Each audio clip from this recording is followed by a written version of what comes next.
చాలా ఎక్స్పీరియన్స్ ఉన్న వాళ్ళ చేస్తున్నాడండి మా సూరజ్. అలా అనిపిస్తుంది మీకు? అలా అనిపిస్తుంది అంటే అలా యాక్ట్ చేస్తున్నాను. అవునా చూసారా అంటే చెప్పాడు తక్కనట్టు ఉండాలి కదా, అత్తయ్య అంతలా యాక్ట్ చేస్తున్నప్పుడు నేను ఏదో కొంత తెలిసినట్టు యాక్ట్ చేయాలి కదా. అందా సంగతి. అంటే నేను షూటింగ్స్ దాని మీద బిజీగా ఉంటానని మా అల్లుడు నన్ను అలా అంటూ ఉంటాడు.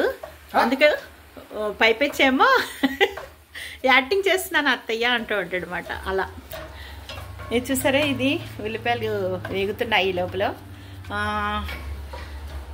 ఇప్పుడు ఒక వావ్, అయితే ఏంటి ఉల్లిపాయలు వేగుతుంటే జీడిపప్పు వేసావా?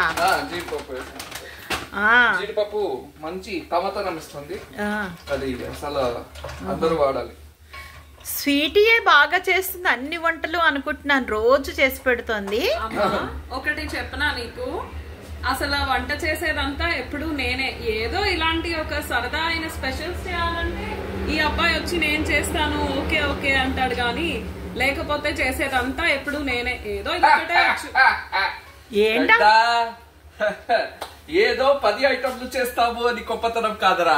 ఒక్క ఐటమ్ బాగా చేయాలి. బాగా ఎంత చేయాలి అంటే అవతల వాళ్ళు అడగాలి, ఇది వాళ్లే చెయ్యాలి అని. పోరా ఆటో బొప్పకో. అయితే ఈ రకంగా అంటున్నావా? బాగుంది.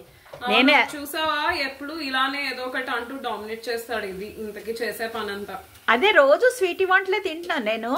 సడన్ గా ఈ రోజు స్పెషల్ గా చేస్తాను అంటున్నాడు. ఏంటా హాలిడే కదా అందుకుమాట. అంటే ఇప్పుడు అన్ని యాక్టర్లు వేరే చిన్న చిన్న యాక్టర్లని సినిమాలు వస్తూనే ఉంటుంది, కానీ రజనీకాంత్ సినిమా సంవత్సరానికి ఒకటే వస్తుంది, కానీ వస్తే అలా వస్తుంది. అబ్బా, అలాంటి వాళ్ళు మనం చేస్తే స్పెషల్ గానే చేస్తాం. రజనీకాంత్ ఫ్యాన్స్ నువ్వేంటి? అర్థమవుతుంది. ఆగస్ట్ 16th కూలీ వస్తుంది, అందరూ చూడండి. అందులో ఎవరు యాక్ట్ చేయలేదు, బాగుంటుంది, అందుకే చూడండి. నువ్వు చేసావు అనుకుంటాను.